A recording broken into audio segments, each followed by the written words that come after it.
The last great American road trip. Oh, that last one. Oh, that last one. Oh, Lord, I have to tell you about driving from Calgary, Canada, down through Moose Jaw, Canada, into Minot, North Dakota, right on the border. And I got there at 4 o'clock in the morning, driving a little Volkswagen bus. I mean, little Volkswagen Bug that year. 2 girls with me from Nashville. And we needed some gasoline because it's 4 in the morning. We were trying to make it to Chicago. And there was nothing open. And so we saw this one gas station with some lights on in it. But we could tell they weren't really open, but there were some guys in there working, like the mechanics we thought were in there working. So we go in there and I say, can I buy some gasoline? And these guys say, hey man, we don't work here. There was two American Indians, you know. And they said, we're drunk and we're robbing the place. But you go ahead and fill it up. Go ahead and fill up, take all you want. A true story. True story. Absolutely true story. I had just come from the festival up there, the Festival Express in Calgary. I saw Janis Joplin play, you know, the Grateful Dead. You see my shirt here, the Grateful Dead. Dead's always better.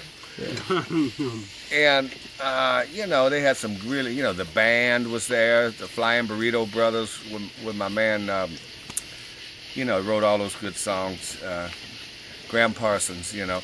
And then, you know, the good blues player, Buddy Guy was there. He was a young fellow back then. And as was I might add. And anyhow, we pull in there, and these guys, when we told them we was from Nashville, those 2 Indians, well, see, Johnny Cash had just come out with that album he did in 1970 called Trail of Tears, you know.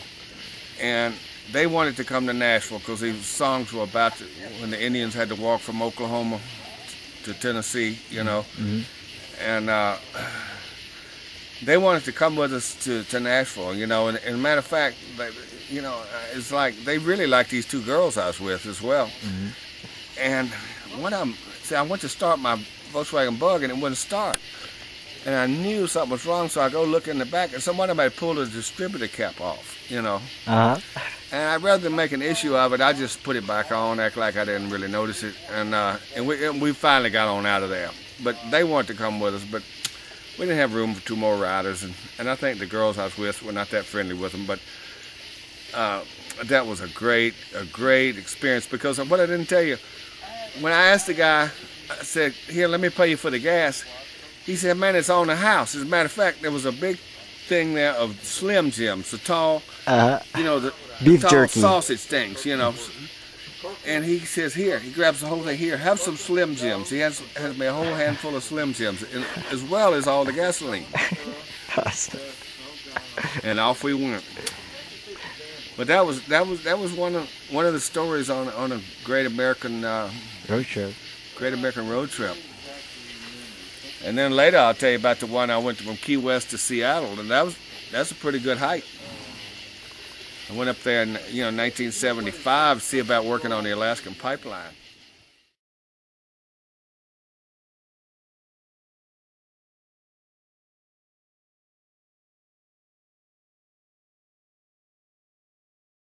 If you can't dazzle them with your brilliance, you baffle them with your bullshit. You understand, man? You know what I mean, Jelly Bean? Easy as pie. It's easy as pie every time.